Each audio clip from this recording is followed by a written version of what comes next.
माड़ी आसुची बड़ बात्या आज तीव्र अवपातरे होइपारे परिणत। बंगोपसागर रे दक्षिण आंडामान पार्श्ववर्ती मालाका राज्य रे लघुचाप सृष्टि होइछि। यह पश्चिम उत्तर और पश्चिम दिगरे गति करुछि। बुधवार सुधा यह अवपातर रूप नेब। यहाँ पर परवर्ती 48 घंटे तीव्र अवपातरे परिणत हेबा संभावना रही। भारतीय पाणीपाग विभाग आकलन अनुसार यह अवपात समुद्र भितर आसंता 1 तारिख बेलू यह एक सामुद्रिक झड़र रूप नेबार अनुमान करा जाउछि। तेबे बात्यारे परिणत हेबा परे एहार नाम मिचाउंग रखाजिब। म्यांमार प्रस्ताव अनुसार यह बात्यार नामकरण एपरि करा जाइछि, जार नाम दिया जाइछि मिचाउंग। तेबे अधिक घनीभूत होई मिचाउंग 6 तारिख उत्तर आंध्र प्रदेश और दक्षिण ओडिशा मुहां हेबार संभावना रही।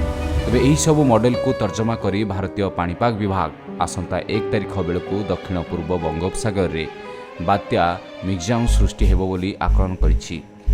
एही समय समुद्र भितरे पवन गति 60 रु 70 किलोमीटर और स्थल विशेष रे 80 किलोमीटर प्रति घंटा रहिबो बोली सूचना मिलिछि। ते परवर्ती समय एहार तीव्रता और लैंडफॉल नहीं कौनसी पूर्वानुमान करनी आईएमडी। तेबे आईएमडी रो जीएफएस मॉडल अनुसार बात्या आहुरी घनीभूत होई डिसेंबर 4 तारिख पर्यंत उत्तर और उत्तर पश्चिम दिगरे गति करिबो।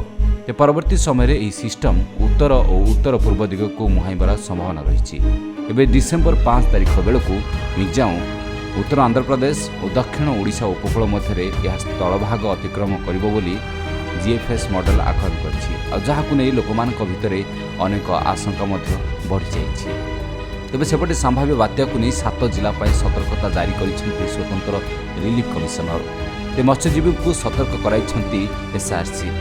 आसंता 1 तारिख समुद्र अशांत रहिबो। पवन वेग सर्वाधिक 70 किलोमीटर पर्यंत बढ़िबो। डिसेंबर 1 रु मत्स्यजीवी मानकु समुद्र भितरकु जिबाकु मना करा जाइछि।